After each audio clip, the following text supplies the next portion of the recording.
On this episode of the Oklahoma Breakdown with Ikard and Lehman, presented by Riverwind Casino, we've got OU training camp updates, a tough loss on the recruiting trail for the Sooners. Lindsey Street is back, talk some AP Top 25, and give you our winners and losers of the week. Please download and subscribe to the podcast, rate it 5 stars, and write us a good review. Follow the show on Twitter, Instagram, Facebook, and YouTube. Just search Oklahoma Breakdown on any of those, and you'll find us. All right. Our man Michael Hosty will kick this thing off. It's time for the Oklahoma Breakdown. It's a beautiful Wednesday, August 16th, and you're listening to the Oklahoma Breakdown with Ikard and Lehman, presented by Riverwind Casino. Riverwind is Oklahoma City's premier casino experience, and there are so many reasons why Riverwind is consistently voted OKC's #1 casino, but it all starts with their amazing variety of gaming thrills and excitement. Riverwind's beautiful award-winning environment plays host to more than 2,800 of the latest electronic games with a huge selection of table games, including blackjack, match roulette, and Teddy's favorite, craps. No matter what your game, Riverwind has it in spades and hearts. And to learn more about their gaming promotions and entertainment options in the month of August, all you got to do is visit riverwind.com. Riverwind Casino, simply the best. Now we're recording this early Wednesday afternoon. Please leave us a 5-star review and a nice comment. Remember, subscribe to the YouTube channel. Subscribe to wherever you listen to podcasts. Subscribe, unsubscribe, resubscribe. This is what people say on other podcasts. We're getting promotion in a better spot there, Ted. Did I do it right? You're supposed to be slap the notification bell or I don't whatever. think slap's the word. I don't think that's right. That's good. We got a lot to talk about when it comes to OU football. So we're going to no potty training updates. The little guy's doing great. Went all day yesterday. Well, I say no potty training updates. Here's one. All day yesterday. No accidents. Man. Yeah. What a day. Yeah, we're feeling, but today's the true test because little fun fact about yesterday. No poop at all. So today's going to be the real test. He's got one in the chamber. We'll see how long it's been building. Nice. All right, let's talk OU training camp. Now, been to some practices. Ted, you went to the scrimmage on on Wednesday morning. So this morning, but what kind of stood out to you? First thing that stood out. Woo, that grass looks good. In the stadium, it looks awesome. The new fancy grass. New fancy grass looks good and plays fast. I like it a lot. It's really good. Stuff that stood out. Defensive line is solid. They look really good. They've got a good deep rotation. They are pretty dangerous with some of their twists and stunts that they run up front. A lot of stimming around, show you a bunch of different things, and it's not just smoke and mirrors. There's actually some really good stuff behind it, and those guys are moving around pretty good as a group. And again, I'm continue to be impressed with kind of how deep that rotation is, really across the entire front, defensive line and edge. So looking at that group specifically, you're starting to wonder, and I don't think when you look at that group as a whole, right, the defensive front, there's not a guy that, at least that I've seen out of practice, where you're like, that guy's going to be a superstar, like that guy's going to be an All-American type player this season, right? But man, it does seem like they're really establishing some consistency. Right. And the thing that is encouraging is it doesn't feel like there's going to be a massive drop off, right, from whoever the first group ends up being to the second group. And when you talk about the interior guys, even really the third group. Yeah. No, right? Yes, exactly. And, I think there's a chance that they have a really productive group. I don't see anyone that is just throwing people around individually, just crushing it in one-on-one rushes. And I'm not saying that that's not happening. it's kind of hard to watch it all at once and see what is exactly going on. But they are getting good at running their twists and their stunts. So like that can help you. Like when you can't just line up, rush 4 straight guys and continue to get home, you got to find a way to generate. And usually that's with some twists and some stunts and taking advantage of maybe some personnel on the other side as you get into the season. But that looks pretty dangerous. And as long as guys can hold up on the back end and give them a little bit of time for some of those things to be able to work themselves out, it looks like it could be a productive year. Like someone could end up with some really good numbers and maybe not be like what you would consider a first round pick, but could have numbers that end up looking like that if they continue to find ways to get home. So, and I know there's still some time between now and when we kick this thing off, right? But with what you've seen, who do you think the best pass rusher on this team is?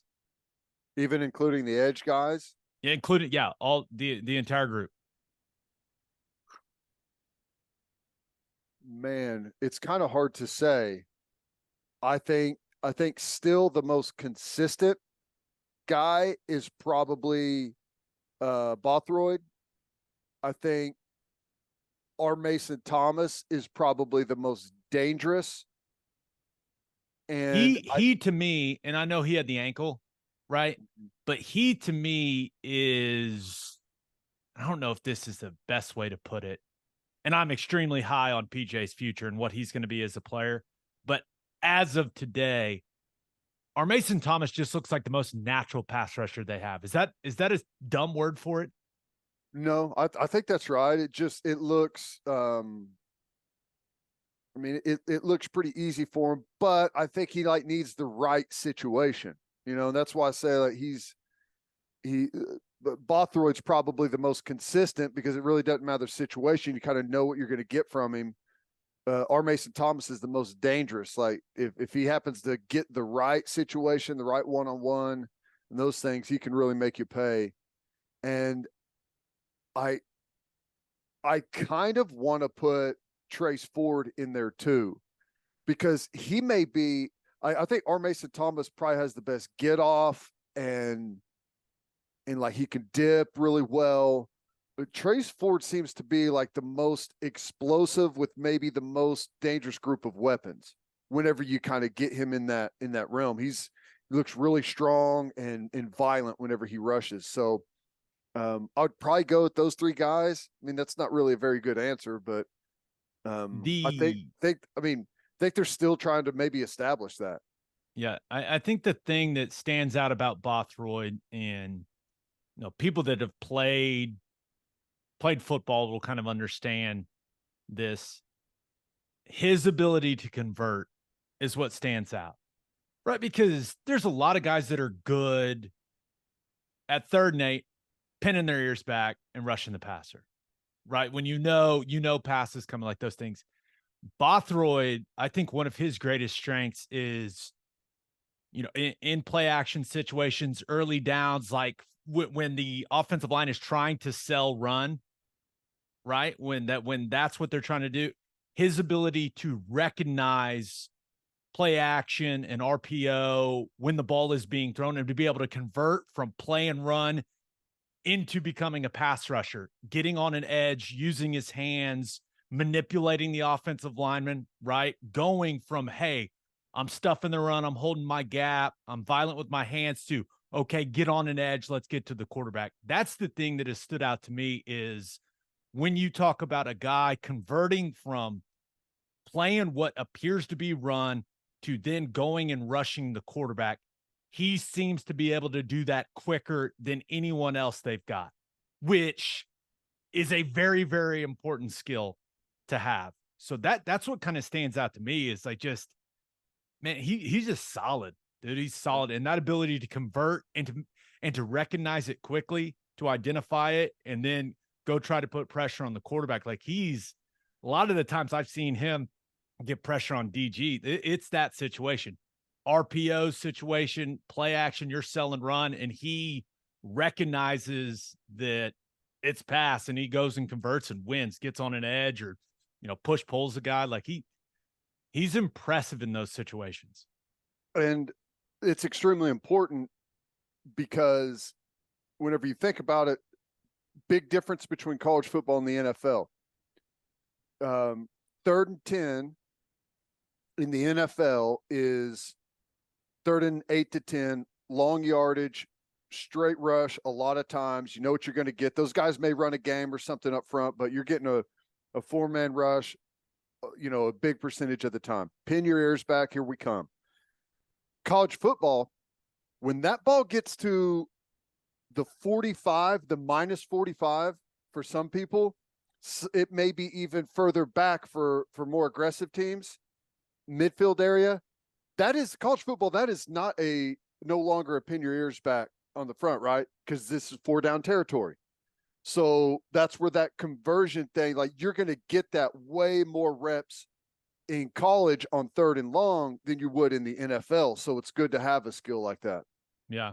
Now, you were just at the scrimmage. Not going to lie, man, I don't love the first thing you brought up was the D-line.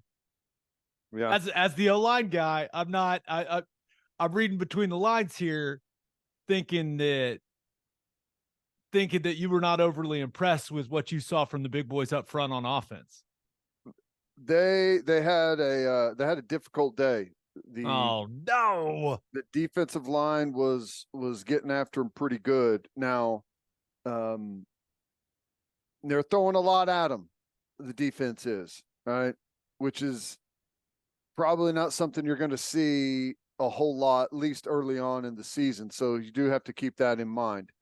But there was a lot of very, very strong, forceful conversations between offensive linemen as they were jogging off the field at times, trying to work through some different things. Running the football, they hit on a couple of things, but it was hard to find much room between the tackles. Most of the runs that they were able to turn into something pretty positive came from like really nice individual effort from some of the running backs. So it did seem to be a more difficult day for the offensive line. Yeah. At what point do we get concerned? Right? Because and I want to make it clear. I have complete faith in Bill Bedenbaugh to get that group right. But here's the reality of the situation. Walter Rouse didn't go through any of spring ball with these guys. Mm-hmm. Training camp was the first time he took live reps with Savion Byrd, with Savion Byrd next to him, with Andrew Rame calling everything. Like they're only, really in the scheme of things, what, little over 10 practices into this thing. I mean, this is the first time he's played with any of these guys. Savion Byrd, yeah, he played in the bowl game, but other than that, dude has not played a meaningful snap at OU. Andrew Rame, he's the guy that needs to be, kind of that veteran presence, guy that's played a lot of football now at this point. Like he's got to lead that group. I think you and I agree, Matoyer, like not a very high ceiling, but a decently high floor as a player. And then Guyton, dude's been playing offensive line for like basically 2 seasons. Yeah. And all of these guys, you're talking your starting offensive line. They've played 0 snaps together in a football game. So to think it's going to be perfect, that is just not real life. And the Can I throw some optimism on it real quick for you, though? 10 practices in, that's 10 more practices than the first offensive line group had at this point last year. Like that first offensive line last year didn't really get to play together until week 5 of the season. And that includes spring, because didn't Rame miss the first spring or a big chunk of it? Yeah. So like even though they haven't had a lot of continuity, just even through spring and through training camp, like this is the most that they've had. over the last 2 years. These guys, they need to start doing everything together. Yeah.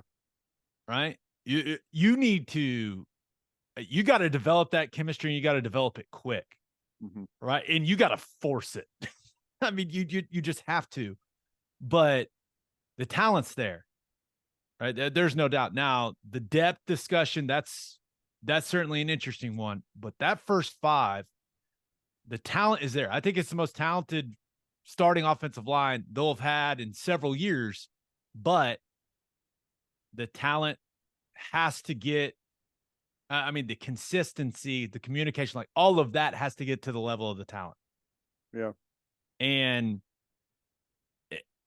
it takes reps and time, and it takes going through the situations together. And maybe these scrimmage situations, right, and some of the struggles they're having, maybe that brings them closer together, right? Yeah. That's very possible. But you're 2 weeks away. We're 2.5 weeks from playing a real football game. The interesting thing is, like, the way the format went, I mean, it wasn't always like this, but there's a good, most of it, it looked like it was 1-0 versus 2D, 1D versus 2-0. But there's really not, it's almost like there's 2 first team defensive line groups. Like, the fall off between the 1D line and the 2D line is like, it's hard to tell who's who. It's basically the same level of guys all the way across the board. So I think that they have to get it right. There's no doubt on the offensive line, but I guess maybe it's a false sense of security, but I feel like they are getting the best work that they've had in a long time coming from the other side, which you hope pays off at some point. Yeah. Now, when you look at, some of the issues the defense had been having these last couple of practices, and including going back to the last scrimmage, do you think they've worked out some of those big busts in the back end, where guys are pointing at each other, looking at each other, going, dude, that's you. So, no, that's you. Is that something you're feeling a little bit better about at this point in time? They had maybe 3 or 4 of those, and really that's about all the offense was able to do at any. Like, the only big plays that the offense had were on guys left totally free. One of them, corners playing cover 2, and he's punching free, like punching, jamming the release, then turns him loose, and we got no half field safety over the top, just right down the field, easy touchdown. There was another one where there was and this wasn't necessarily a bust, it was just a really good, whenever they take it up vertical a little bit from the slot, then he looks like he's taking it across. So he gets released by this player over here, and then he bends it back up right down the pipe. Defense gave up one of those, which was really nicely designed play. Had another blown coverage on a tight end that ended up, but that was well down the depth chart on that one. I mean, there weren't very many, but the offense was able to perfectly take advantage of the ones that did happen. Yeah. Now, if the offensive line is not playing at a high level, you're not running it efficiently, it's kind of hard to tell how Dillon Gabriel is performing, right? Yeah, if he's made that step or not. All things considered, like, he, even with how tough it was to come by, he looked really good. He was sharp, going through reads, snapping it off and taking the flat route.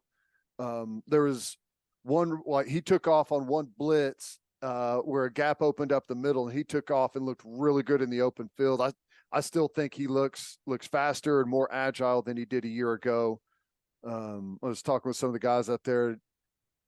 They feel like he changed his body composition over the off season. You know, he's got better muscle ratio than he did previously, and is just moving better. But I thought he was I thought he was still really sharp.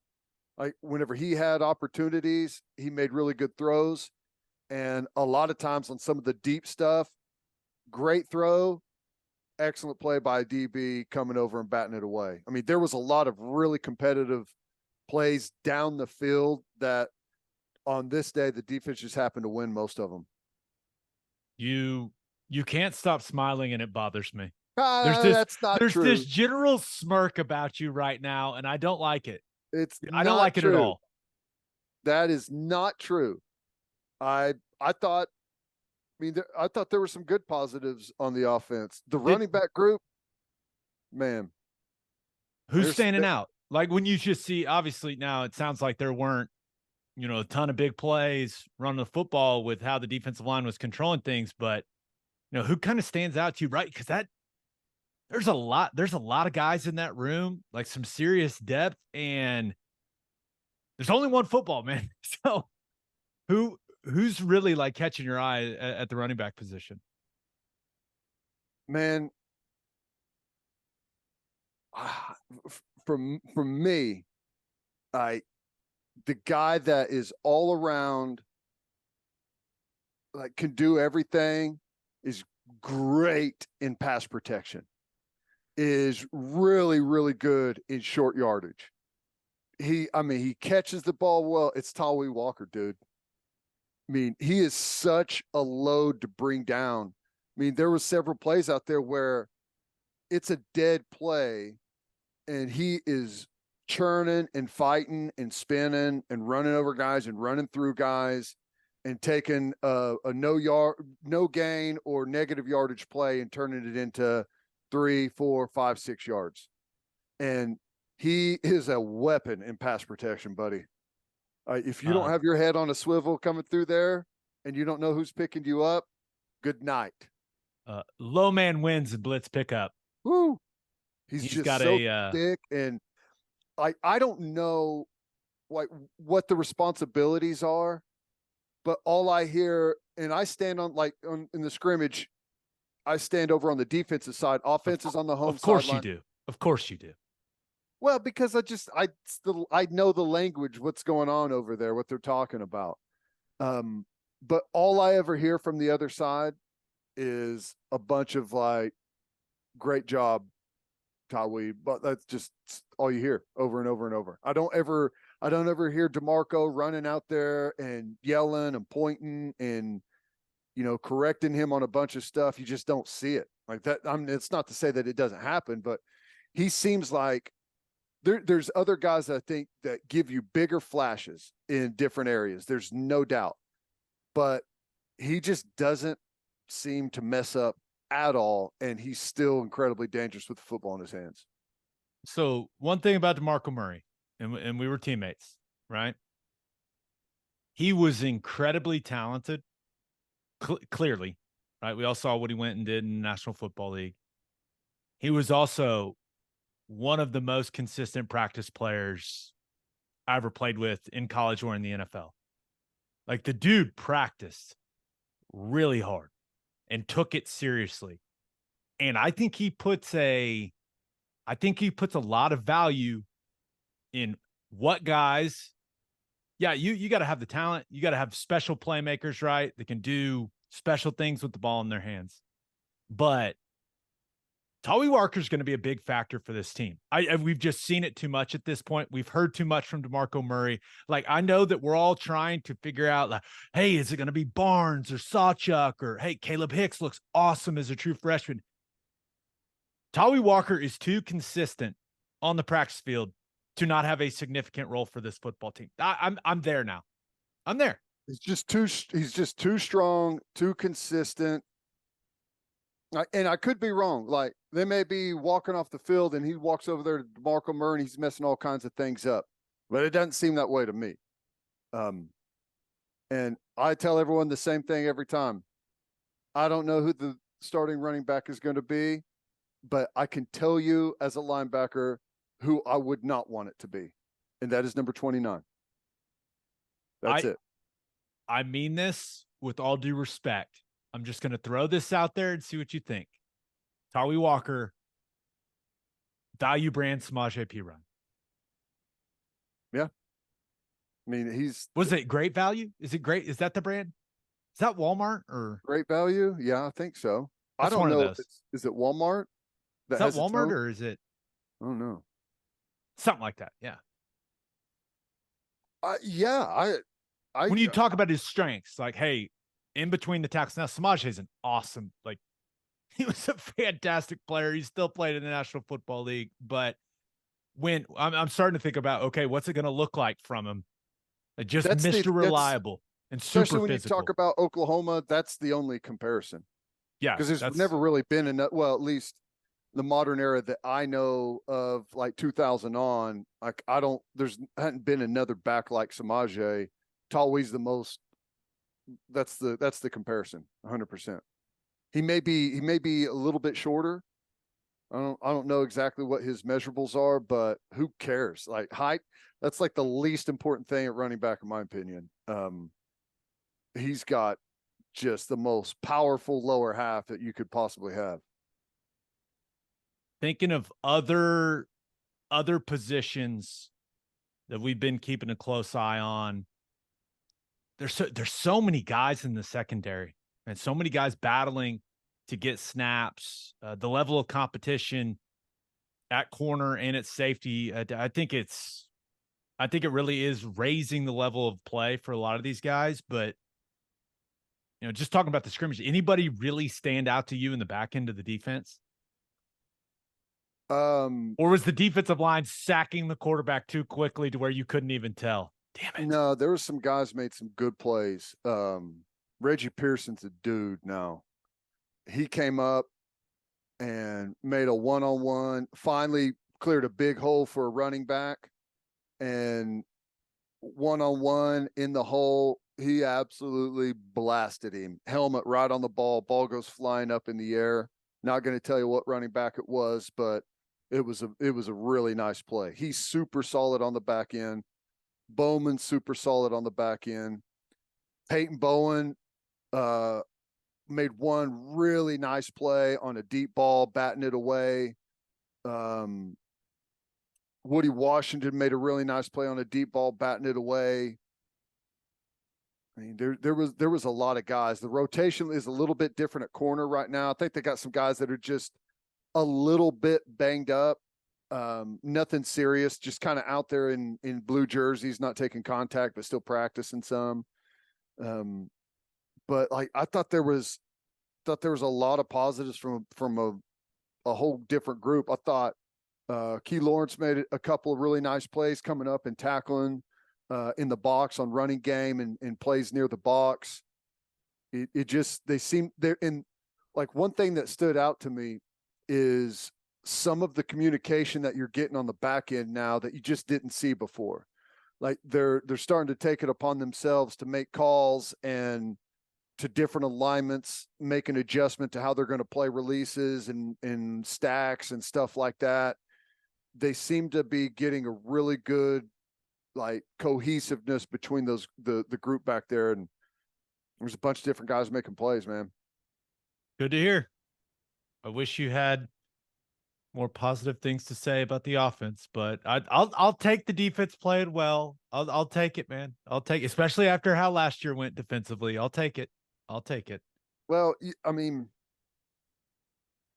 I'm probably, maybe I'm not the best source because I view everything through the defense's eyes on things. And if, like, the offense gets something, I'm like, well, yeah, they got this. But if this player just does whatever, then it's a no gain or whatever. But, I thought that the defense looks like they have made up some ground. But again, like, the other part of that is I think they're throwing some things at the offense that they're not going to see a whole lot of this year. There's some pretty good stuff that the defense doing right now. So hopefully that Venables guy, he has a thing or two in the old repertoire. Yeah. And, they're still working it. Backer is still a work in progress right now. They're rotating some different guys through. I think we're going to have maybe a season-long competition at the Mike Backer spot. I think there's the decent chance you see several different guys getting some reps there.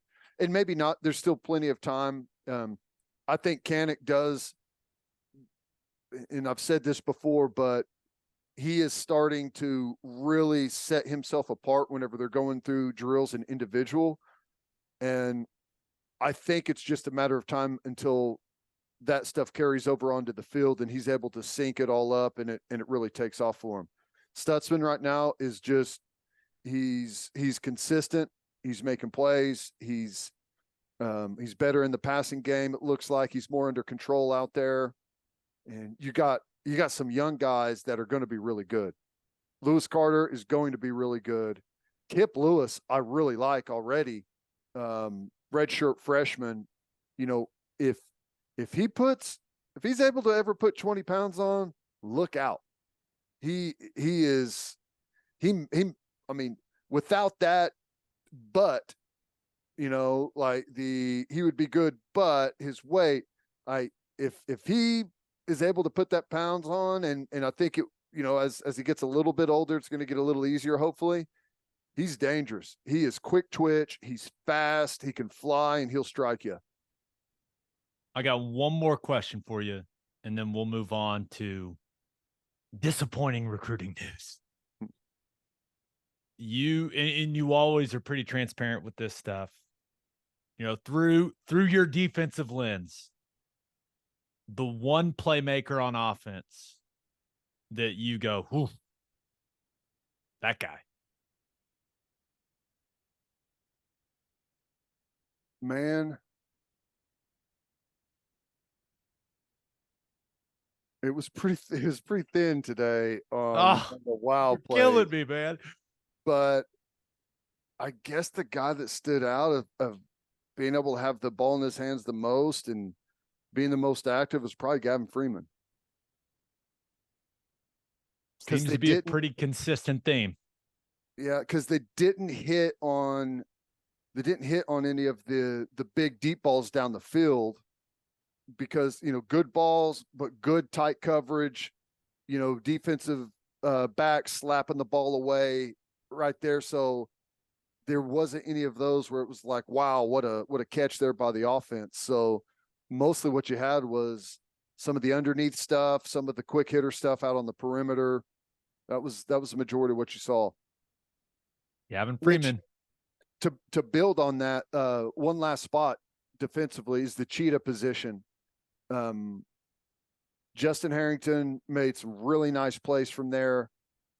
Coverage skills in the slot at the cheetah spot are pretty good. There's still some things on some coverages that I think he needs to clean up, but he's getting there. Deshaun McCullough, I thought, whenever people try bubbles and tunnels to his side, whenever he's playing cheetah, forget about it.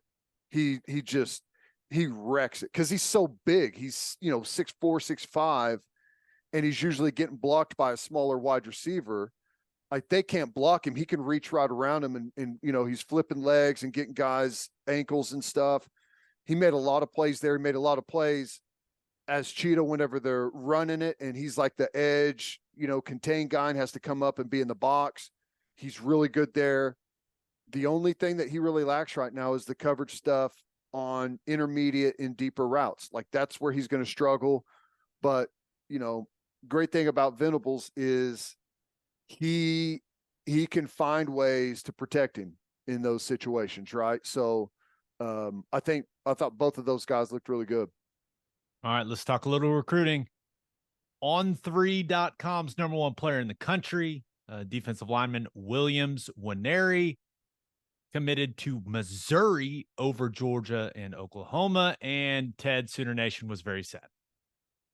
Yeah, they were. And I get it. I understand. It's one of those, it feels like every cycle we have some huge player that is leaning Oklahoma. Oklahoma's in the lead. This is Oklahoma's to lose. And inevitably, it feels like that's what happens. So I get the anger and the frustration, and these type of guys are the difference makers in programs. Now, why he would choose to go to Missouri, I guess I can never, like, I don't know any of that situation. Seems odd. Like, had he gone to Georgia, well, that one's an easy one to swallow, right? Losing out to Georgia, you can understand that one, but losing out to Missouri makes it a little bit more difficult. But I will say this, and I know nothing about the situation, nothing. Never met the kid, don't know anyone that knows. I guess I know his coach, but I haven't talked to him. I'm still being told from people that are in tune with the recruiting that this one's not going to be over till the ink hits the paper. So I wouldn't hold out any hope. I wouldn't say that we're getting that one back, but don't forget about it. Right. Long way until signing day in December, right? And we'll see how the season goes for Missouri and for Eli Drinkwitz, who is, I mean, he's undoubtedly on the hot seat. I understand why he chose Missouri. It's pretty simple. It's the same reason I went to OU. It's like, it's home, man. You know what I mean? Now, I don't know if he grew up a Missouri fan. I got no clue. But yeah, but home to you is like one of the best programs in the entire country. Correct. They had just played in the national championship game the year before I got there. So, but there's a lot of things that matter in recruiting now, but being close to home still, I mean, it still matters. Yep. It absolutely does. Now, he's getting an NIL bag. He's still playing in the SEC. So I understand it. But, and I don't know if this makes OU fans feel any better, right? Because this just in. I wanted OU to land the number one player in the country. That was my hope as well. But with how the Missouri law works regarding NIL, because he's an in-state kid, he can sign a financial agreement with Missouri on September 1st and start doing NIL deals with Missouri. That's how I understand the state law. So there's a lot at work here. I have no idea what his family is like, what his situation is like. I got no clue. But I know this. If you told me I could start making a boatload of money as a senior in high school, I mean, be pretty sweet, man. Hard to turn down. Yeah, it's hard to turn down. And I think the thing that maybe bothers OU fans the most was some of the quotes that he had in that interview with On3 after he committed, where, first of all, he said, it was Oklahoma on top for the longest. They were on top of my list for a while, which made all OU fans go, why aren't we on the top of your list anymore? And then this was the one that I think made a lot of us sad. Said Missouri just stayed consistent, and over time they moved up the list, and I ended up committing to them over Georgia.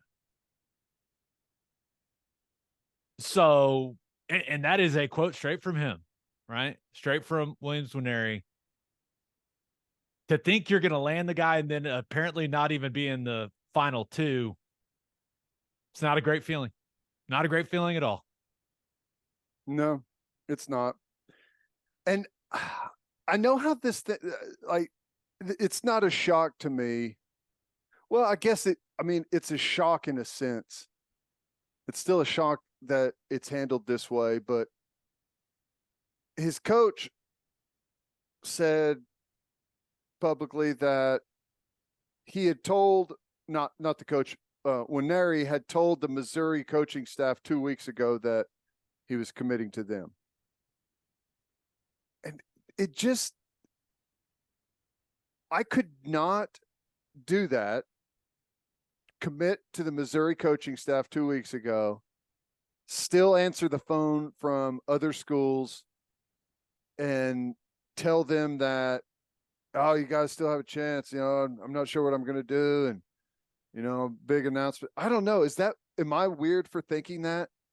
No, it's kind of I'd say it now at this point, and I'm the same way, right? When I committed to Oklahoma, I called Kevin Wilson. I said, Coach, I want to come. The next thing I did, my parents said, you're going to call every coach that has recruited you, and you're going to tell them you've committed to Oklahoma. Mm-hmm. That's what, and I was going to do it, but that like my parents were like, no, you owe those men have taken a ton of time, right, to call you and contact you and recruit you. Like you're gonna call them and let them know. Like that was the thing. But now with the NIL piece of things, yeah, I'd be answering that phone even if I would committed. Leaving it open, see what other offers the offer is what now? Oh, yeah. Well that we're the family and I will consider that. With that, you know what I mean? So it's just different now, man. With the NIL piece, it's like, oh, you found another, $250,000 for me. If you're a guy like the number one player in the country, like Nwaneri, like, oh, yeah, that is information we are going to take into consideration. Crazy. So I hear you, but also I think it's just a little different now, Yeah. No, I get it. But you look at OU's 2025 class, only one interior defensive lineman, right? And Jaden Jackson from IMG. So, still a couple of big time targets out there for the Sooners. And David Stone, it feels like, is the one in 2024 where, yeah, it's going to be very, very painful if they're not able to get that done, right? A guy from your state, right? This is when Missouri was just able to hold on to one of their in-state guys, right? And I know Stone went to IMG, all that, but that's one. If they can't land him, it is going to be whoo. He's a really good player, and they need to get him. They need to land it. It's just not real comfortable having your eggs in that basket right now. I mean, because he's one that seems to like to play with fan bases quite a bit throughout this thing. There's no doubt about it. I think I said 2025 for Jaden Jackson. He's 2024 guy. Yeah. But yeah. So still, I mean, you think about Nigel Smith. Yeah. You think about Stone, a couple other names. What's the McKinley kid out of LSU? Yeah, another 5-star guy. Louisiana. Yeah. Another 5-star guy that, OU's in the mix for all of them. 2 out of 3. 3 out of 3 is the dream, obviously, but I can understand OU fans being a little skeptical. I get it, right? I get it. You got to land some of these guys. These are the difference-making type players that, with what the future looks like for this program, where we're headed, got to land some of them, man. You got to start accumulating these creatures at the line of scrimmage. You absolutely have to. That's how it goes. And it's always going to be like this. There's a lot of 5-star players out there. And with most of those guys, there's not a huge fall off because they're skill position players. And like quarterback wise, what sets most guys apart is not physical traits. It's skill set, and skill set can be developed, right? There's a lot of guys that through high school, through early college, that are really good at developing those skill sets. Defensive line is different. It's not a skill set development. It's all about physical traits. You have to have these physical traits, and there's just not very many of those guys out there. There's a lot of guys that have developed skills at wideout, at running back, at quarterback, in the secondary. Those skill development guys are all over the place, and there's not much fall off between a 5-star and a 4-star, but defensive line is a totally different animal, and that's why it's the hardest position to recruit. That's why when the transfer portal opens up and a guy has gone into the portal as a defensive lineman, it's an all-out feeding frenzy because there's a massive demand and a very small supply. No doubt about it. Now, as painful as the Nwaneri news was, Sooners fans are pretty excited by the fact that Nate Roberts, stud tight end out there in Washington, has decommitted from Notre Dame. Obviously, quite a bit of buzz that he's going to end up right down the road in Norman. What's that, about 20 minutes? Stadium to stadium? 22 minutes-ish? Depends on how you feel like driving that day, but yeah, it's not too bad at all. Yeah. You can probably, well, no, I was going to say you might be able to see the stadium from there. I'm not sure if it's high enough, but it's not far at all. Yeah, but so you've got Devon Mitchell in that 2024 class, and then possibly Nate Roberts.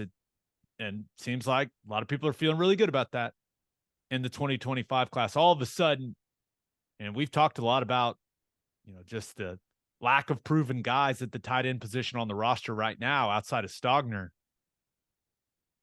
All of a sudden, you land those two guys in back-to-back classes, you're feeling much better about what the future of the tight end position looks like in Norman.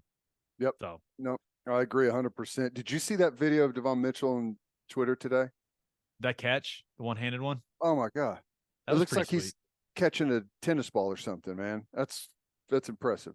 We need those guys. Yes. All right, let's get to call your shot.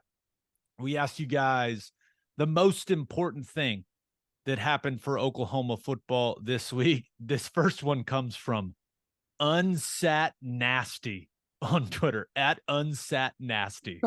And it says, reopening Lindsey Street tailgating. Let's make QBU barbecue you.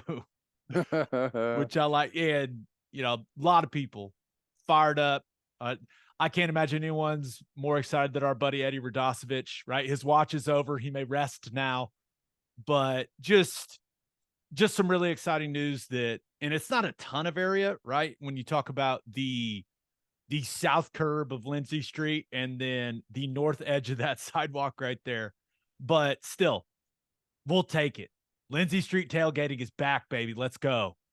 I was checking it out today whenever I was up there for the scrimmage. Took some measurements. It's a substantial amount of tailgating. Now, depending on how thick people want to pack it in, there's a lot of room between the sidewalk and Lindsey Street. A lot. I mean, probably, 30 feet, close to it, 25 feet. It was way more than I thought. It could turn into like awesome because you got the big trees, could be an awesome backdrop. We got it. Let's just don't make everyone feel like this was a huge mistake. Okay. Let's make that an awesome place, but let's not have them regretting the decision. Let's also don't go hogging the land. Right. I want as many people in that space as possible. As many tents, as many chairs, as many tables that can fit. Like, share the land, people. Don't unnecessarily sprawl your stuff out. Right? Let's work together. This is about community and creating an atmosphere. Right? We want as many people in there as possible. Right? And people, OU fans from all different ages, from different areas of the state, people coming from Texas, people coming from all over. Let's share as much of that sliver as possible, right? Because that will, I promise you, that will result in an extremely fun area to be before the football game. Just don't be selfish with your setup. That's all I'm saying, Ted. That's all I'm saying. No, it makes sense. That'll be the last view the opposing team has before they pull into the back of the stadium. Yeah. So pack it out. Pack it out. Make those players, make the visiting team realize this is not going to be a fun game. Yep. It's going to be cool. These fans are ready to roll. Now, I think this is the first step in many steps that will be taken next year that it's going to increase the tailgating atmosphere around the stadium. And I'll just say, with as much is I've annoyed with the amount of people that I've annoyed about turning the South Oval into like a central tailgating area. With the amount of people I've annoyed with that idea, I'm going to be very surprised if that doesn't get done going into the SEC next year. And I've never been to the Grove, but from what I understand, it's like this big central spot that everyone goes because everyone knows that's where to go. That's what I want the South Oval to be. I promise. The Flowers will be okay, guys. I know I know there's a substantial budget on it. What are they, mums? I think they're mums. Maybe, yeah. They'll be fine. The mums will be fine. We need that South Oval area to be a badass tailgating, like the central focal point of the campus on game day. That's my vision, and I'm going to continue to annoy everyone that will listen to me about it. The South Oval looks way better in a slight haze of barbecue smoke. Yes. Covering tents and massive people than it does with a bunch of colorful mums. That's just how it is. When you see that haze, that means football, right? You know what makes the university money? Football, not mums. Mums cost the university money. Correct. Let's not worry about the mums. Okay. The last thing, call your shot. We got this from Sauce House Josh. Sauce Haas. Oh, okay. That's a nice name. He said, and this is regarding the OU Cincinnati game. He said, I understand where you're coming from, competitively speaking. And at the same time, I like OU's chances better at 11 a.m. for their first true road game of the year than at night. So Brett McMurphy, our buddy over at Action Network, put something out with a bunch of kick times, and he had OU Cincinnati as being a noon Eastern kick on Fox. So obviously 11 a.m. Central, which, Ted, selfishly, that's the best thing for OU's football team. It's the best thing for you and me when it comes to getting home at a reasonable hour after the game. I feel for Cincinnati's players and fans because that's the biggest game, that biggest home game they've had in a very, very long time. I'm assuming they thought it was going to be a night game, but Fox is saying, hey, we don't have OU games left for much longer, so we're gonna get them on big noon kickoff, baby. What time does Your Mark's DJ start spinning now? I don't know. That's an early wake-up call for a DJ. They're doing that Big 12 homecoming thing, right? Right. Yeah. I still think it's going to be awesome. I mean, think about Cincinnati. Like, they probably want it. Well, I'm sure they wanted a night game, but it's like first game in the Big 12, big noon. Here we go. Like, this is what we wanted going to the Big 12, right? This is a huge opportunity, national audience. First thing people are going to see right out of the gate in the morning. I think it's going to be awesome. That stadium looks like it's going to be really cool. It only holds 38,000, but it's like the way that it's tucked in, there's like some bigger buildings around it. It looks like it's going to be 38,000 can get pretty loud if it's thrown in there right. And that looks like one of those stadiums that could be louder than you would expect. Yeah. I mean, I'm looking at their schedule in the last 5 years, right? And I mean, their biggest opponent, you talk about ranked games at home. There's not much going on, man. I mean, there's just not. So didn't they host Ohio State like a long time ago, like maybe 10 years ago, something like that? Yeah. They went to Ohio State in 19, but maybe that's what I'm thinking of. Yeah, when you start thinking about big time home games for them, I mean, undoubtedly, this is by far the biggest home game they've had in a long, long time. So I think it's good that it's at 11 a.m. when it comes to giving Oklahoma the best chance to go win in the football game. And, you know, it's not the best for, like, I was pretty excited to see like Nippert Stadium breathing fire at night. Like, just because, you know me, I love going into big time atmospheres in college football. And you're the one who always says like that brings the best out of Oklahoma typically. But yeah, I saw this news, wasn't exactly disappointed about it. Yeah. I think that place, obviously it's not going to be like it would be at a night game. It can't be, but I think it's still going to be nuts. Like, you got to imagine they got a blue blood coming in, and whether it's true or not doesn't matter. But Cincinnati and Cincinnati fans right now, they think Oklahoma's gettable, right? 6-7 last year, and they're coming into your place early before they have a chance maybe to get everything right. You get them right out of the gate. I guarantee you right now, Cincinnati thinks Oklahoma's gettable. Yeah. Ranked at like number 20 in the AP poll or whatever, like gettable. Yeah. In their mind. And that brings everyone out. Think Houston in 2016 when we went down there and played them in Reliant or whatever that place is called. Every Houston fan that was walking planet Earth at the time was at that place. It was wild. Yeah. No, it's still going to be fun, but glad it's not a night game. Yep. Glad it's not a night game. All right. Birthday shout outs. Happy 10th birthday to Samantha Caffey. Happy 43rd birthday to Toast. Happy birthday to John in Florida. Yeah, you, John. That John. Happy 18th anniversary to Luke and Kate Neighbors. Happy 40th anniversary to Michelle and John in Tulsa. And happy 43rd anniversary to Phil and Cindy Neighbors. All right, let's talk a little AP Top 25. But first, Love's Travel Stops is now offering a nationwide 10-cent per gallon discount on gas and auto diesel. Just download the Love's Connect app and scan your barcode at the prompt on screen and watch that price drop 10 cents per gallon.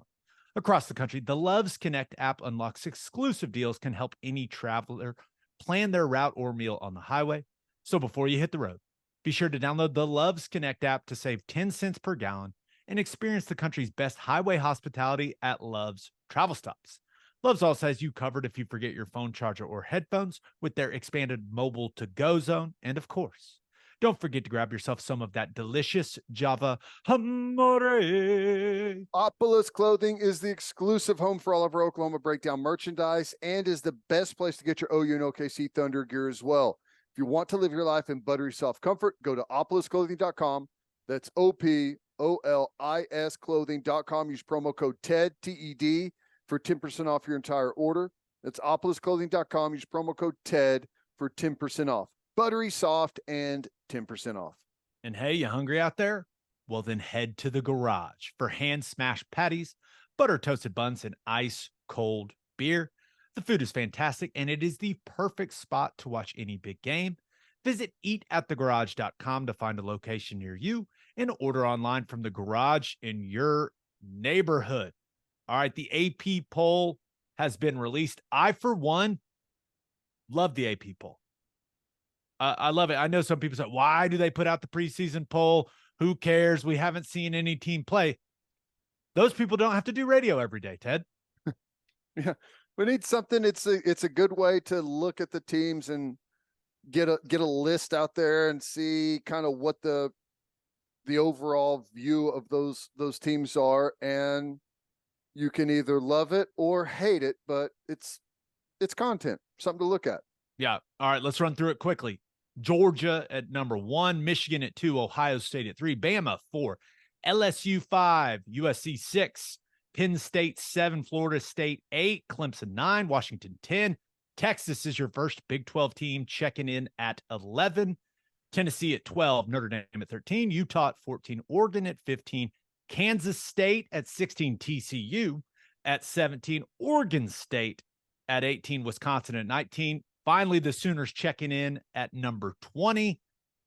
The last 5, UNC at 21, Ole Miss at 22, Texas A&M, despite having one of the most talented rosters in all of college football, checking in at 23, Tulane at 24, and the Iowa Hawkeyes checking in at 25. Let's start with Georgia. Number 1, received 60 of 63 first-place votes, which is a lot. Ted, I suppose that's what happens when you win back-to-back national championships and you've got an unbelievable amount of talent on your team. And they're worthy of it, worthy of all those votes. I, for one, am trending a little bit away from Georgia to win it all this year, but them being ranked at number one, hey, they're the king. They've won it 2 years running. They've earned the number one spot. They've earned all those first place votes.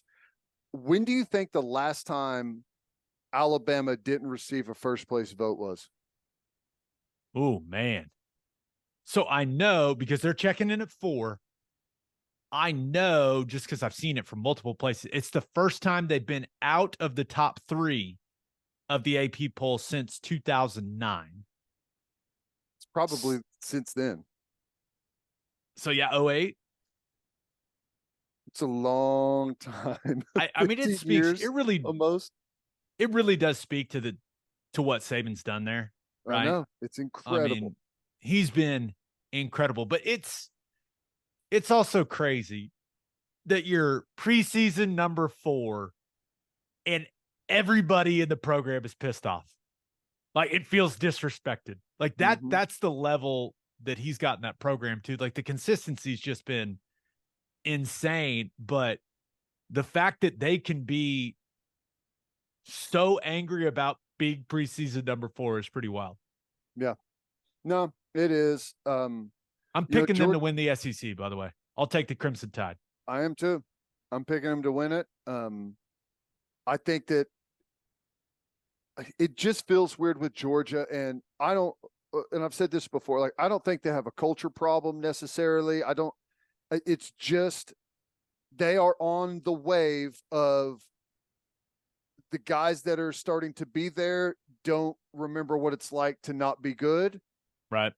And there's just a human nature of entitlement that happens that it's all just going to unfold for you. I happen to think that their easy schedule is a bad thing for them. I think that if there was some more challenge on there, that maybe you'd get a different response out of them.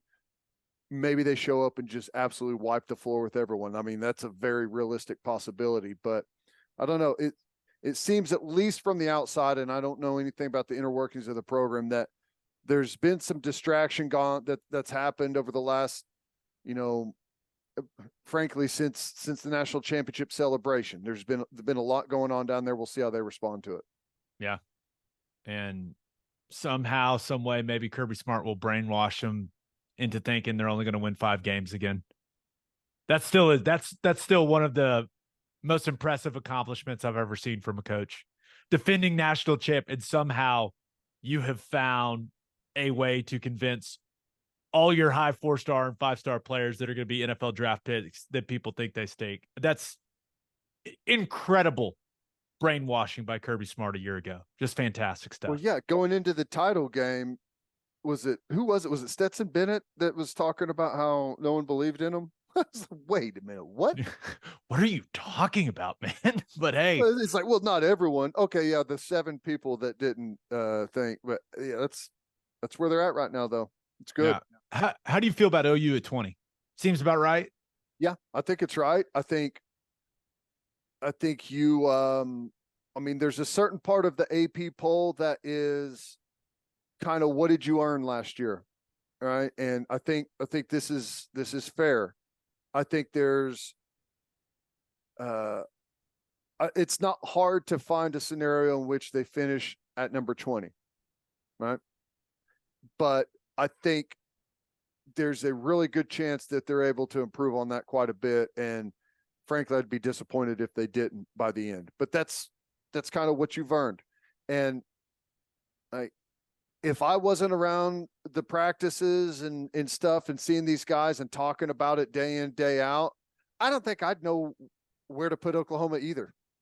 And whenever you've got a team that's historically been really good and they're coming off of a losing year, just to kind of throw them at the 20 spot is typically what you get. That's like the we respect you, but we don't know where to put you spot. I think that's what you should have anticipated coming in.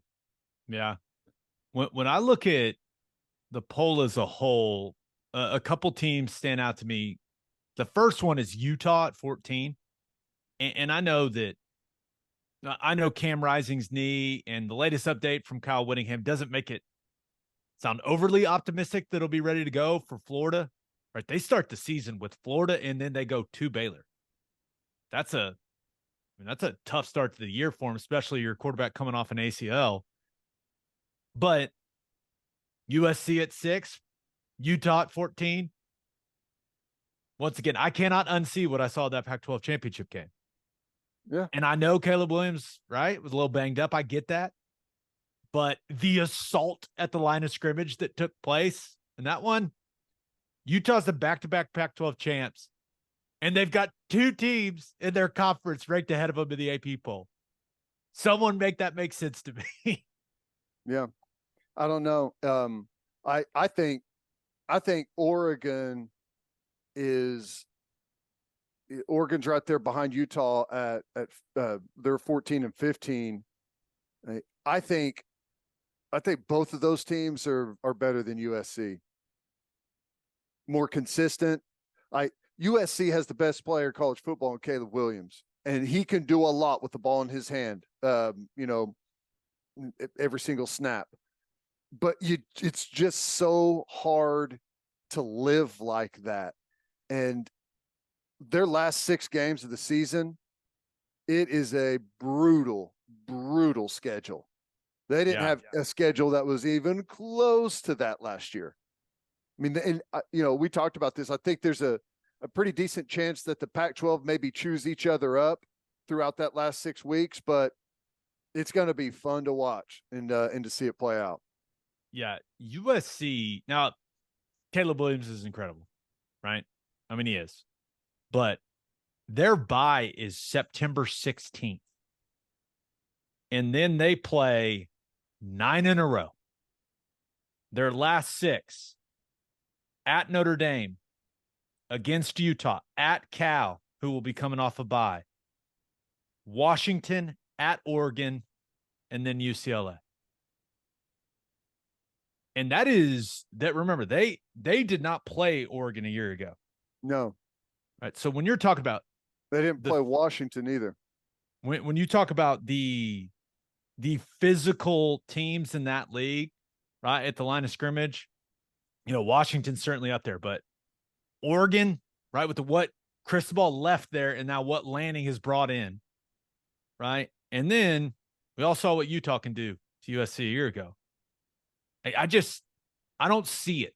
I know they're going to be good on offense. There's no doubt in my mind they'll be good on offense, but and maybe it is my OU homerism that isn't allowing me to see the potential in the Trojans, but the 6th best team in the country, I'm going to have to see some significant improvement defensively before I get on board with them being the highest ranked Pac-12 team.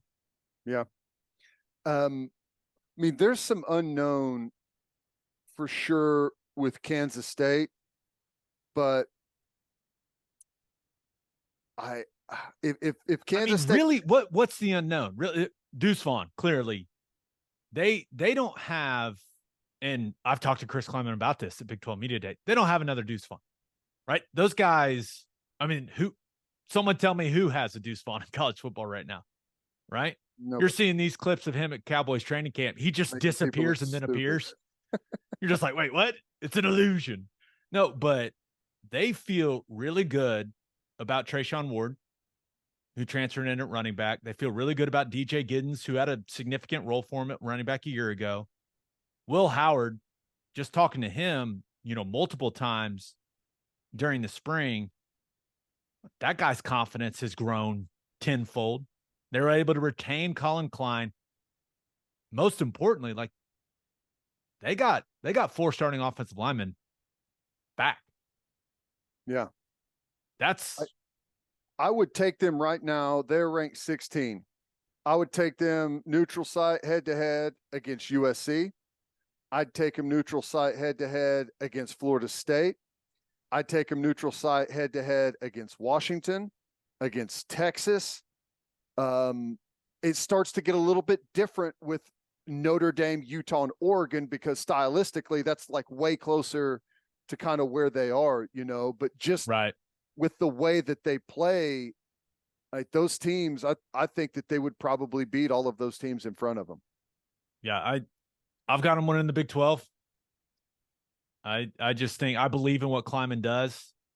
And I think they got a ton back. They've been really good defensively, or really solid defensively If ever they since got they if switched to the they three find three a pass five. rusher, if they can find someone that can get to the quarterback with some level of consistency, they're going to be a really difficult team to get past.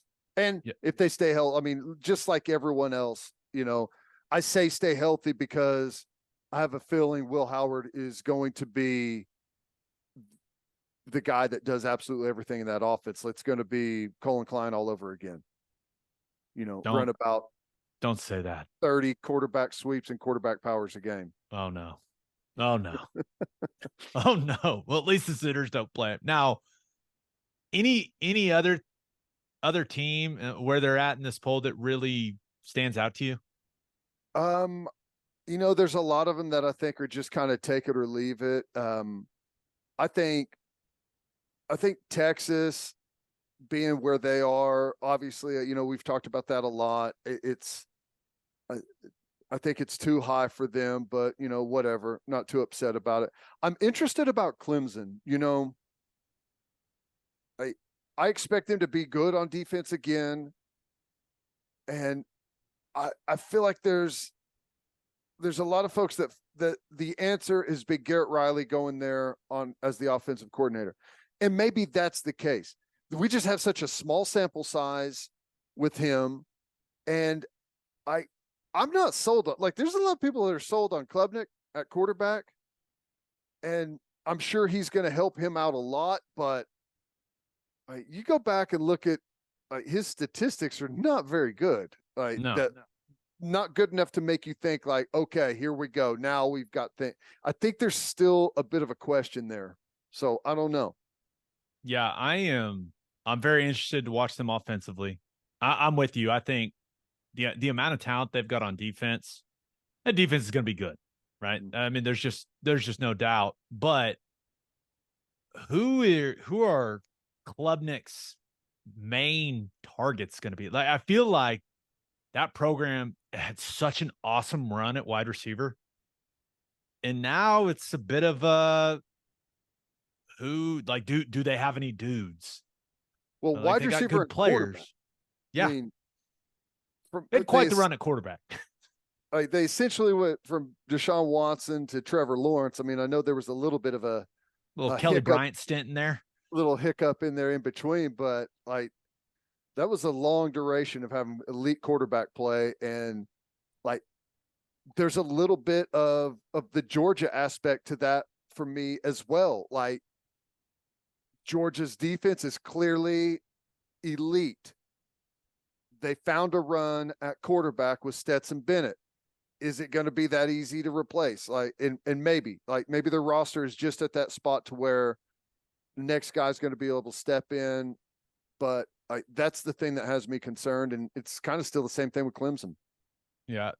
One that I don't know, for whatever reason, I am not as high on Tennessee as a lot of people are. And I love our guy Josh Heupel, right? But they got to replace some playmakers offensively. Mm-hmm. Right. And that defense was just way too up and down for my liking. Like, they're going to have to show me some improvement on the defensive side of the ball. But, and they deserve to be at 12 where they're at coming off the season, right? That they had. But I'm a little skeptical of Joe Milton, right? I just am. And I know he's massive and he's got a huge arm, and everyone's saying, well, you pair that huge arm with how they want to push it down the field in Heupel's offense, right? I get it. But I'm just going to need to see it a little bit. And you got to remember, man, they play, and people out there that subscribe to Bud Elliott's blue chip ratio, right? They play Bama, A&M, and Georgia. That's three of the four talented teams in college football. They got to go to Florida early in the year. I don't know, man. I think the ceiling for them is maybe a 9-win football team. Now, I could end up being completely wrong. Right? Maybe they're challenging for an SEC championship. But I don't know. It's just I don't think they're quite where the elite of the elite in that conference are at, right? And really, who else in college football is? Maybe you could talk about Ohio State, but I just don't know. I feel like some people have really, really high expectations for Tennessee, and if they're an 8-4, 9-3 football team, I'd view that as a really good year for them. Yeah. Well, the big wild card there is Milton, right? And oh my God, did he look good in the Orange Bowl against Clemson? I mean, he was fantastic, but you know, he's throwing to playmakers that aren't going to be around. So I think that's a big point. And a month to prepare for a football game is, you know, that's maybe a little bit different there. He's the wild card.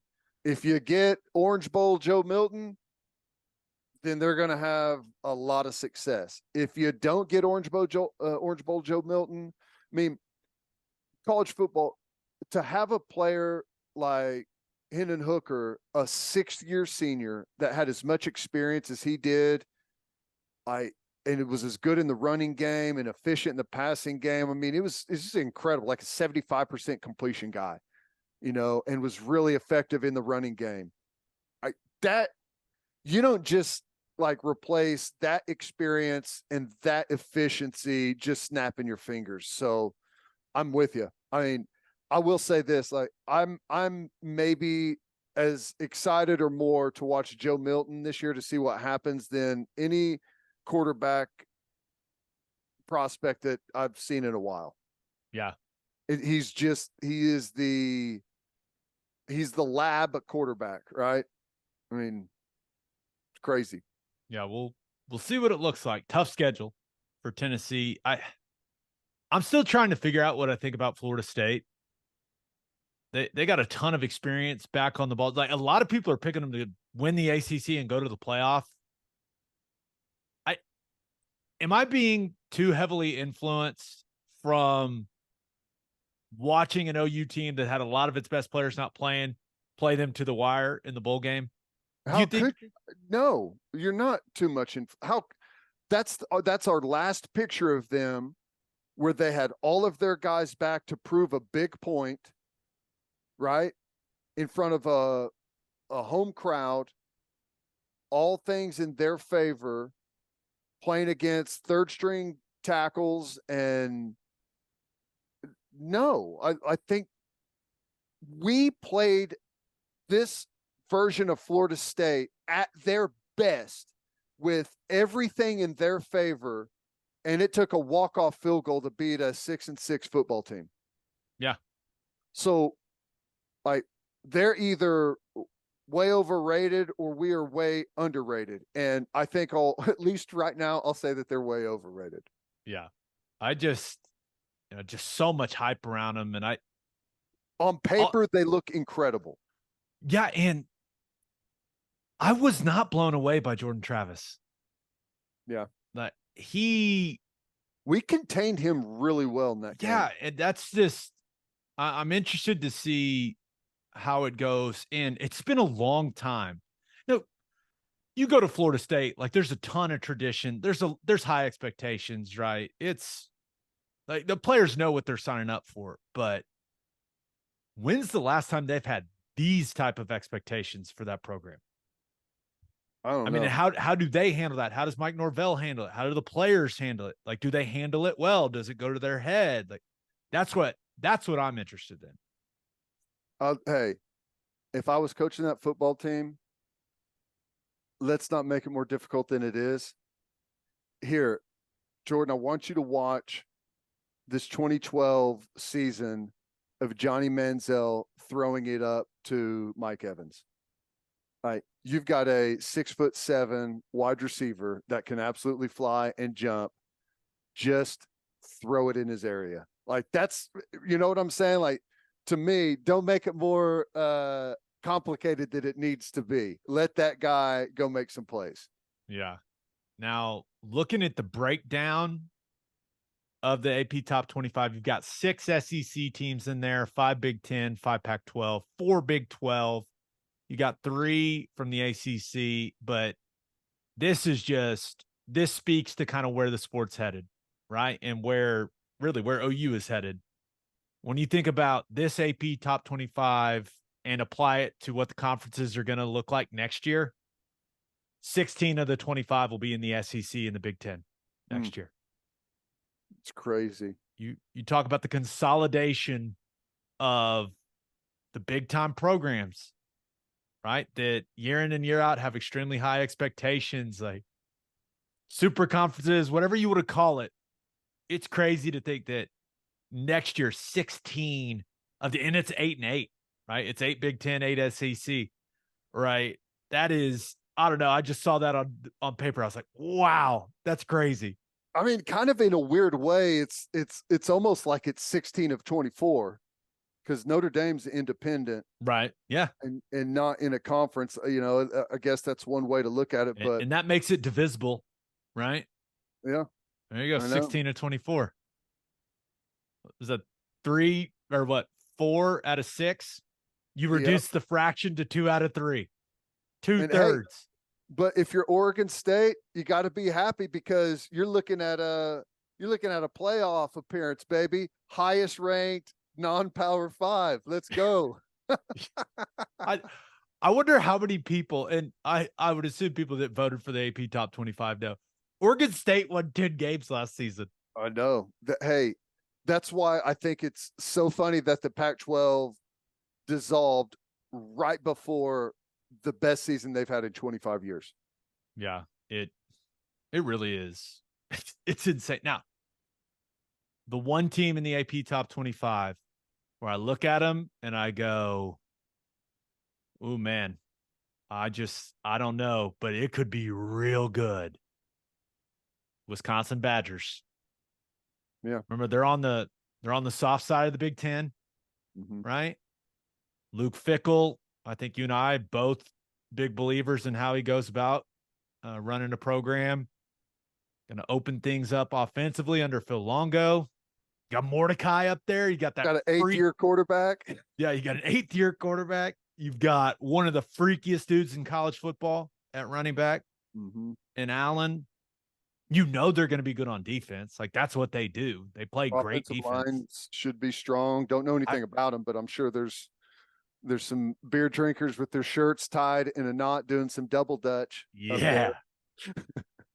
Yeah. If you don't get that reference, go back a couple episodes where I talk about my trip to Joe Thomas's Hall of Fame induction in Canton. You'll enjoy that. But yeah, Wisconsin, like, getting to the Big Ten championship game. I don't know. It feels there's just a lot of positive news coming out of Madison. Like, people feeling really good about where that football team's at right now. So that's one where it's like, oh, they're all the way at 19. They could be, when you talk about, okay, this preseason poll and where they end up at the end of the season, like, they could be a big climber. Yeah. It's hard to really know what to expect from them. It's going to be different, but you look at the rest of that division, where else are you going to go? Right. I think a lot of people are just excited to see what it's going to look like, especially offensively. I hope they keep some semblance of their power run game, which you think they would, considering like they may fully make the transition at some point, but not whenever you have a running back like Braylon Allen. Yeah, that dude is a monster. All right, let's finish up with our winners and losers of the week.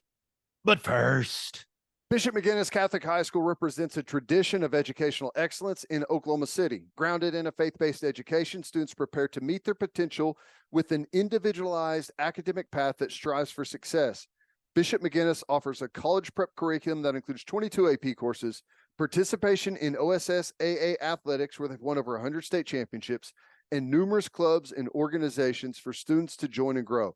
If you want to provide the best possible educational and spiritual development for your children, contact Bishop McGuinness Catholic High School or visit bmchs.org. Financial aid is available. And attention business owners, you need Insurica in your life. Insurica is one of the country's largest insurance brokers with 30 offices throughout Oklahoma, Texas, and the Southwest.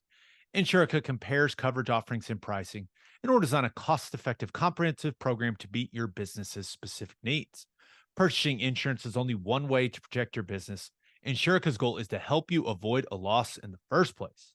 If your business partners with Insurica, you'll save huge amounts of money and control your total cost of risk. I'm an Insurica client, and you should be too. If your business wants to be best in class, connect with Insurica at insurica.com. That's INSURICA.com. As always, Ted, kick us off. Who do you have as your winner of the week?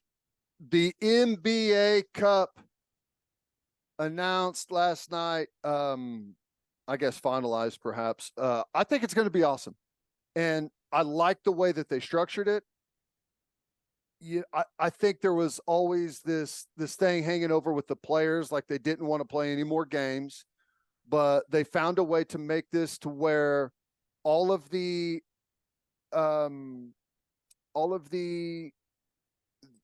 games for the tournament are going to be count towards regular season, except for the championship game.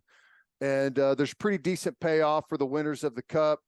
I think it's at the right time to get people. It's really taking advantage of that bowl break. You know what I'm saying? Yeah.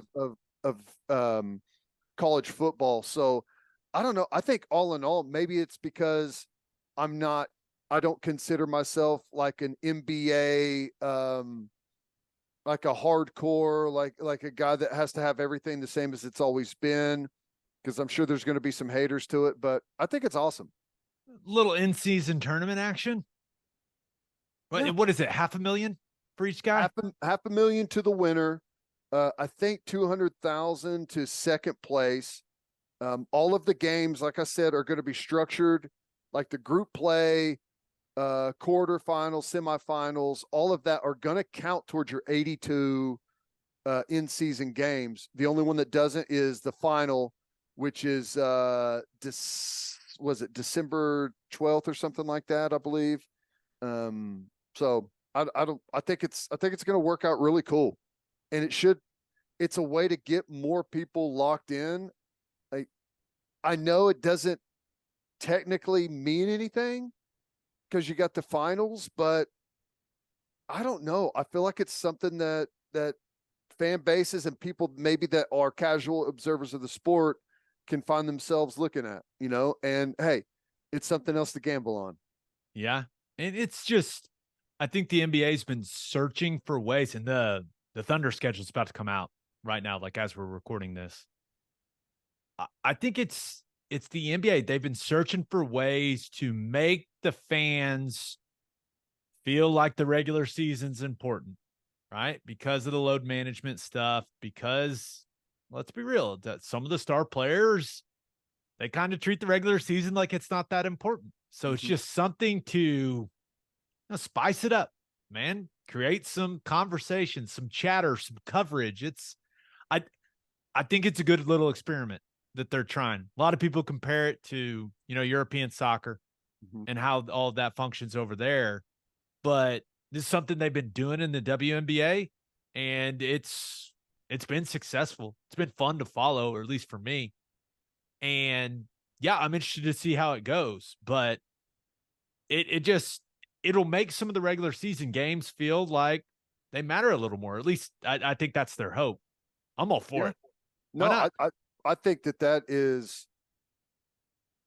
the fact that they worked it into the 82 games, I think is like the most critical part of it, Yeah.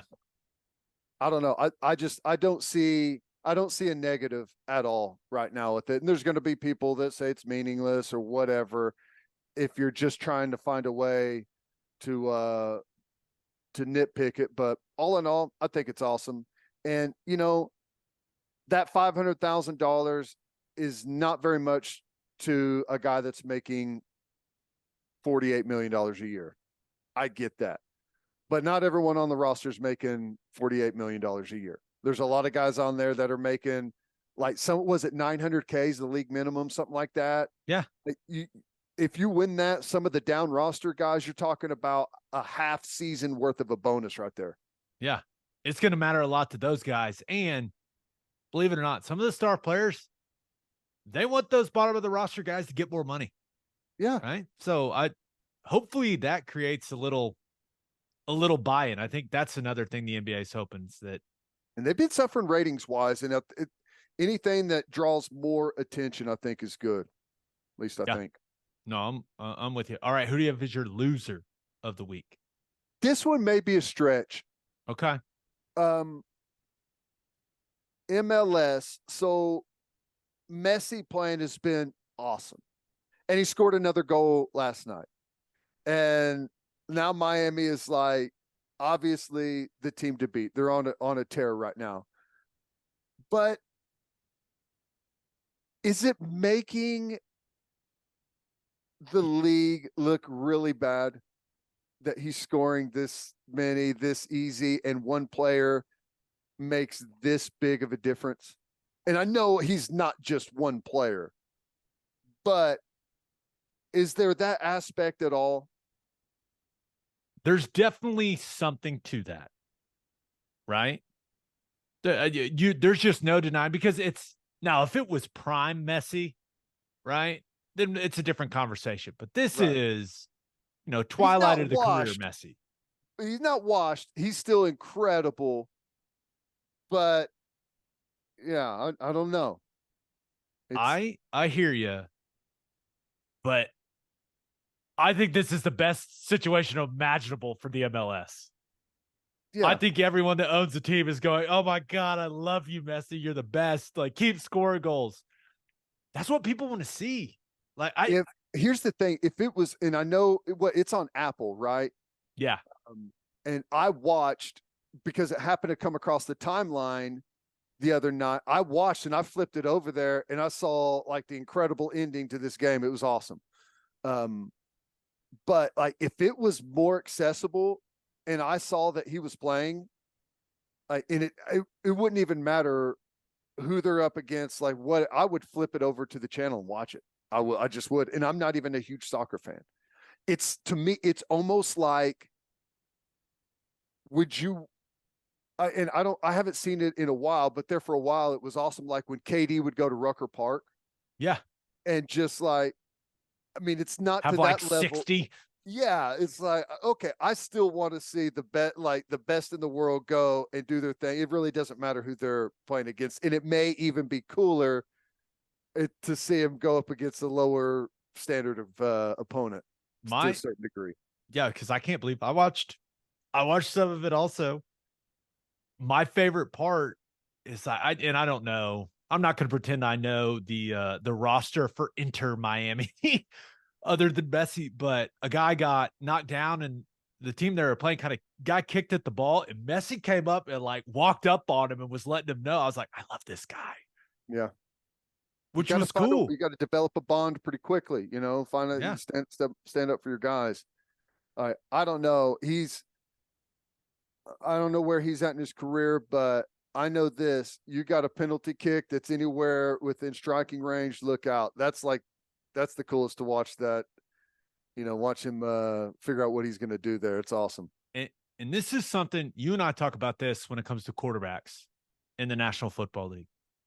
Like how it changes your day-to-day as a player when you've got one of those guys.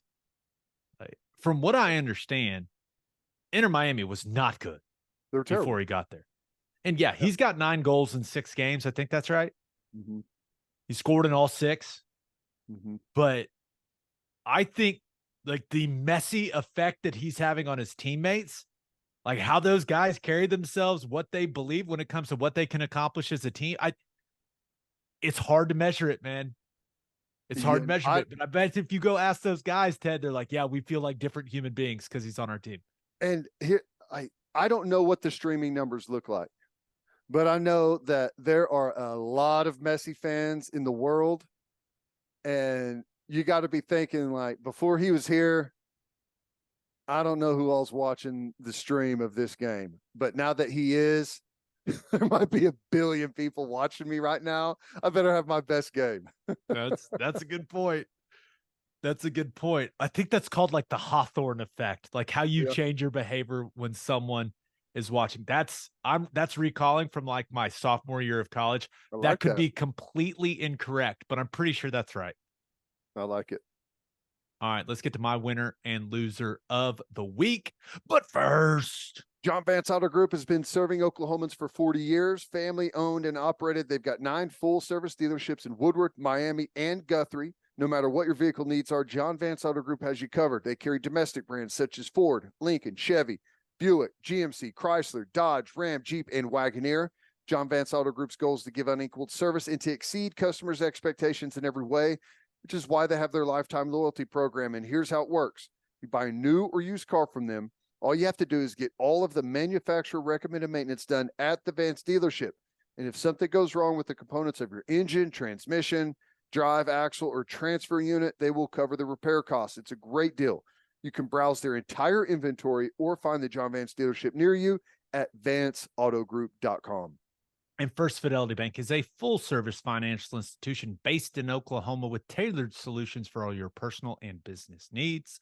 Checking accounts, saving accounts, home loans, and much more. They do it all. Whether it's online banking from your computer or mobile banking from your phone, everything is stress-free with FFB. Making mobile deposits, paying bills online, and moving money to different accounts could not be easier. Come on, ladies and gentlemen, make your life easier and go bank with First Fidelity Bank. Visit ffb.com for more information. All right, for my winner of the week, thought about going with the Dallas Cowboys. Always good when you can get a deal done with the best right guard in all of football. Zack Martin is back, an additional $8.5 million over the next 2 years for him. They needed to get this deal done, and everyone's happy. Organization, Zack, probably no one happier than Dak Prescott, though. That's got to be a good feeling. Yeah. And remember, a lot of people were pissed at Jerry whenever he took Zack Martin instead of Johnny Manziel. Nice pick. Yeah. Nice pick. He's only going to be a first ballot Hall of Famer. Yeah, we had just watched them or just played against them that year. So yeah, got to see him up close and personal. He's legit. Yeah. Also thought about going with the New York Jets. Signed Dalvin Cook. Now he's coming off shoulder surgery, but you think about what that backfield for Aaron Rodgers could be now. If you watch the new episode of Hard Knocks, the offensive line play has to improve, or else there are going to be some struggles there offensively, even though they got all these weapons. But Breece Hall is going to be back off that ACL, right? If they can figure things out along the offensive line, like Dalvin Cook and Breece Hall in the same backfield, not to mention Michael Carter. Also, Michael Carter is going to be your third running back. That's a pretty solid situation to be in. Yeah, no, it is. You're right though. That offensive line, it sure helps to have those weapons and be able to spread the football around. Will help the offensive line out, but at some point, you just got to be able to protect, man. Yeah, but my winner of the week, Kansas football. The administration's all in, man. Did you see all this stuff? Woo. Yeah. Now I'm a huge Lance Leipold fan. You know, I've had the chance to develop a good relationship with Coach Leipold, and just he's all about football. He's a realist, right? He knows where they still need to improve as a program. Guy, he's just a no-nonsense guy. He kind of reminds me of Coach Stoops, right? Just the way he approaches everything. But Travis Goff, the athletic director there, like that administration, they are backing him and investing in the program. A lot of people probably already saw the video of their new locker room and their new weight room, and those things are sweet. But the university announced a massive upgrade to their stadium, the football complex. They're doing stuff to Allen Fieldhouse. And this is all in like phase 1 of a gigantic project for them. Small price tag of $300 million, Ted. This is kind of your area, right? This real estate stuff. Like I assume you dove in on this, and give me your thoughts. What do you think? I think it looks awesome. I think, it's a huge investment. I really like what they're doing. I mean, the new thing is, building these stadiums and these facilities, but having the real estate around it for, whenever you've got games, obviously, whenever you've got basketball games, you want people to congregate in these areas and turn it into a hub. And that's what people around the country are doing. That's what Kansas is going to do with the area they're creating right around that spot. It's what Oklahoma's been trying to do with the new basketball arena. It's what people are doing because it works, and it gets people, someone that may not be so interested in going to the game will do it because there's stuff to do around there, and you draw a bunch of maybe more of the casual fans out to come be in the area than you would generally. So I think it's a home run for them. Yeah. And just looking at the design, they're calling that the Gateway District, which pretty sweet name. Now it's like multi-use spaces. There's going to be a conference center. I guess there's going to be a lot of different amenities for students, retail, right? Bars, restaurants, like really jazzing Lawrence up around the football stadium and around Allen Fieldhouse. And it seems like they've got even bigger plans in the future when you start looking at phase 2 and phase 3 of this thing. But just from, reading some of the quotes from the leadership there, I think it's going to have a huge economic impact on Lawrence and going to create a bunch of jobs. And the plans look incredible. Now, there's some debate about the lights and what they're doing with their football stadium, but listen, they're upgrading one of the worst stadiums in the country. So they're investing in it, and it seems like they're taking it very seriously. I'm excited for Kansas fans. This looks awesome. Yeah, no, I think it does. It all looks great. Like the mock-ups and everything are amazing. That mock-up also has that stadium completely packed, right? It doesn't work unless you continue to win, right? Yeah. And continue to get more and more improvement. I mean, I'm sure at some point that place was a bustling live stadium with a bunch of people there showing up on game days, but you lose and you lose and you lose season after season. You just can't fill it up. So like this all works only if they continue to show improvement in their football field for a football team. No doubt about it. All right, for my loser of the week, thought about going with Daryl Morey. Ooh, this is getting good. I mean, the guy has built so much around James Harden. He did it in Houston. He's doing it in Philadelphia now. And James Harden came out. Here's the full quote. Daryl Morey is a liar, and I will never be part of an organization he's a part of. And he said it twice. He was like, no, I want to make sure you hear me. The drama, the NBA drama, Harden just blowing it up in another city. Just, this is the good stuff, Ted. This is the good stuff. I don't have a full understanding of this situation, but it sounds like he's calling him a liar because he told James Harden that he was going to find a place to trade him, right? I don't know, because the thing is, he opted in, right? Yeah. Well, he said, at least I thought that I read or heard that he said, if you opt in, we'll find a place to trade you. And now he said that we can't find anyone. We're not going to trade you. But the other part of that, like James Harden has to understand, like he's not a liar if the trade doesn't exist to where they can get like something adequate for him. Right? Like, I'll trade you, but there has to be like a willing partner that's willing to make a deal that's worthy of us doing. I'm not just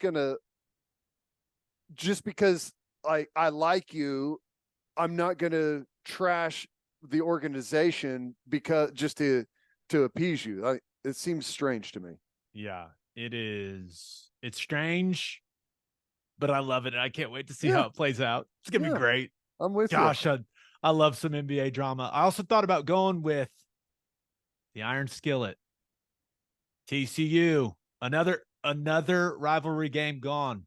Ted, TCU announced that it will indefinitely pause its series with SMU after they play in 2025.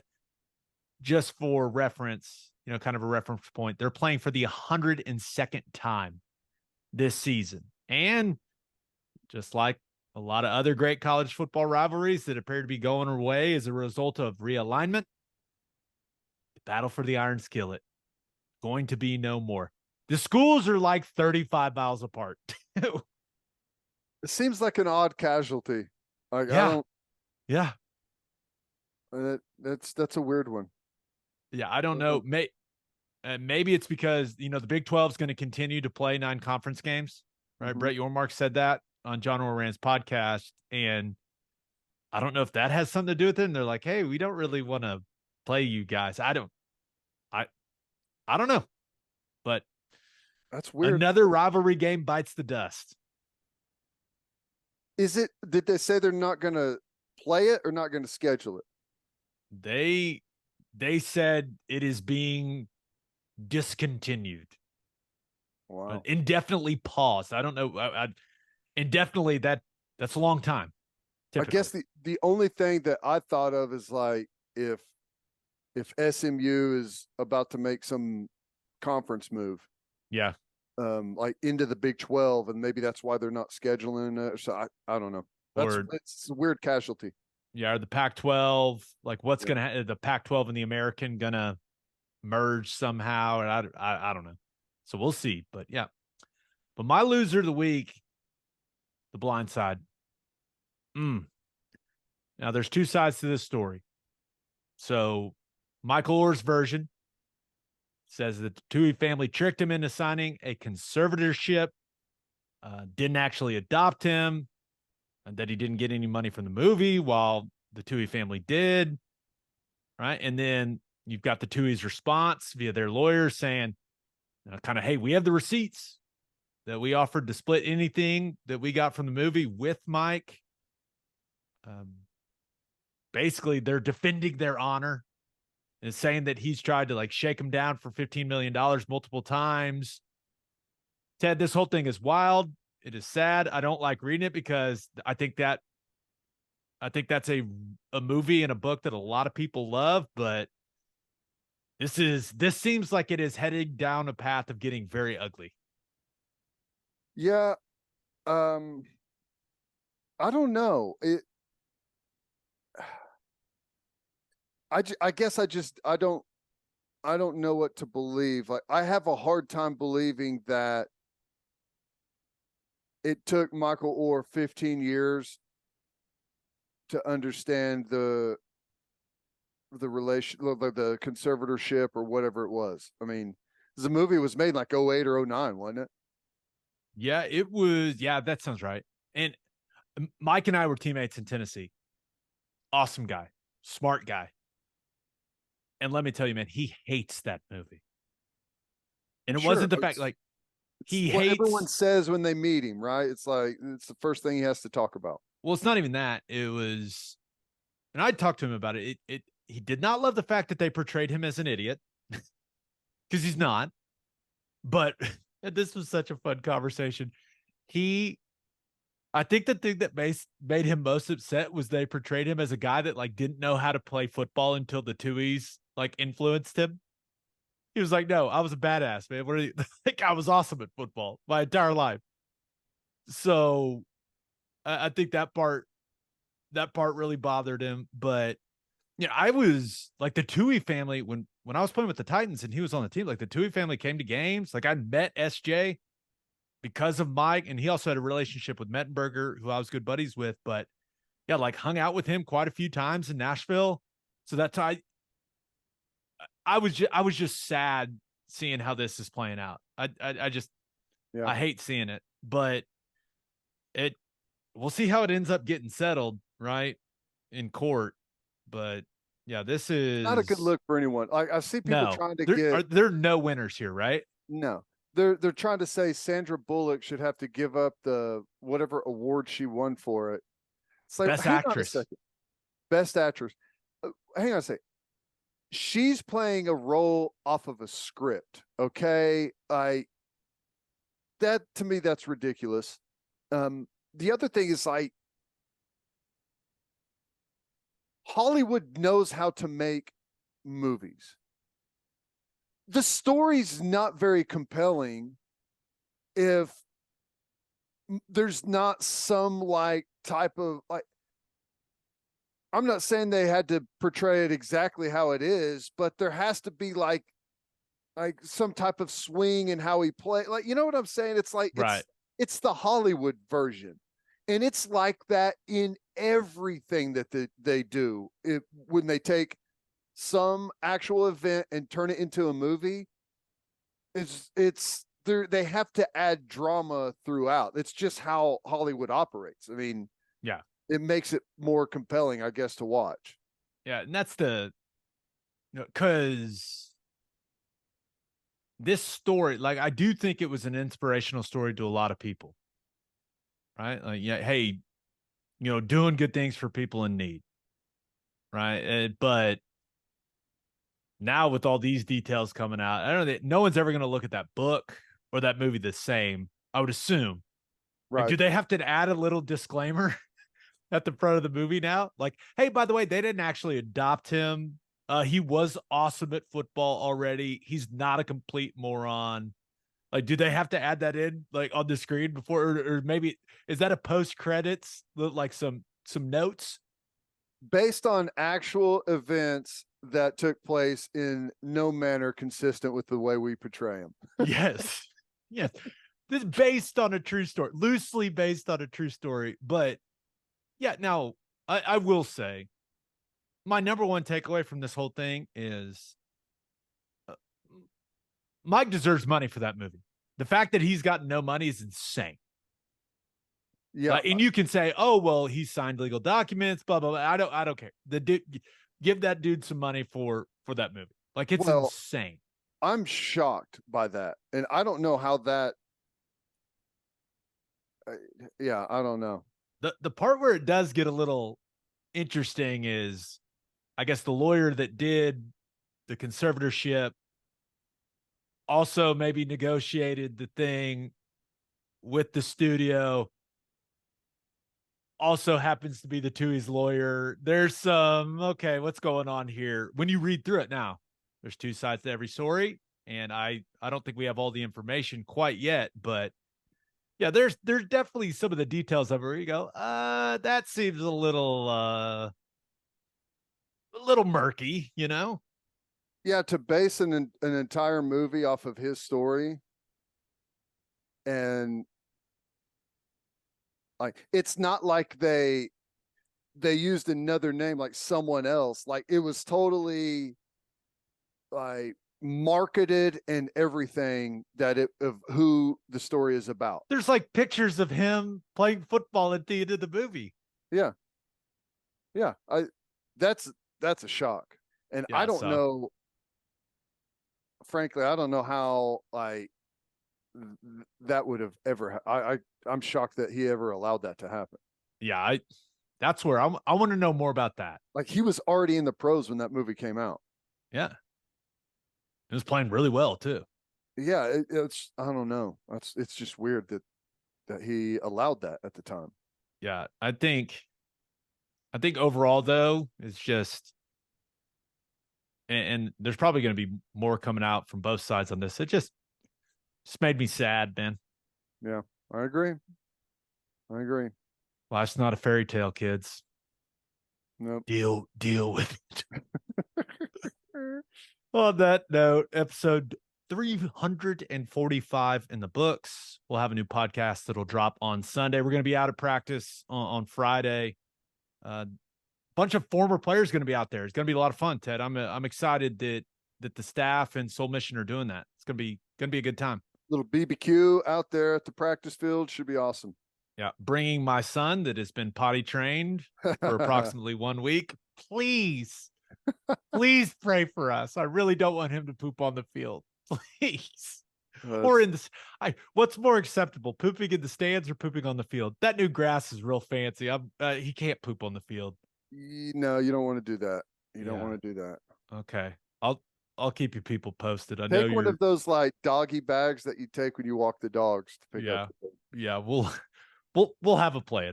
We'll have a plan. Just a reminder, you can hear Teddy from 3 to 6 on the Ref. You can hear me on Sirius XM Big 12 Radio, channel 375. Hope you all have an awesome rest of your week. Have a fantastic weekend. And until next time, we appreciate y'all for listening. Do what you always do, Oklahoma. Take care of each other.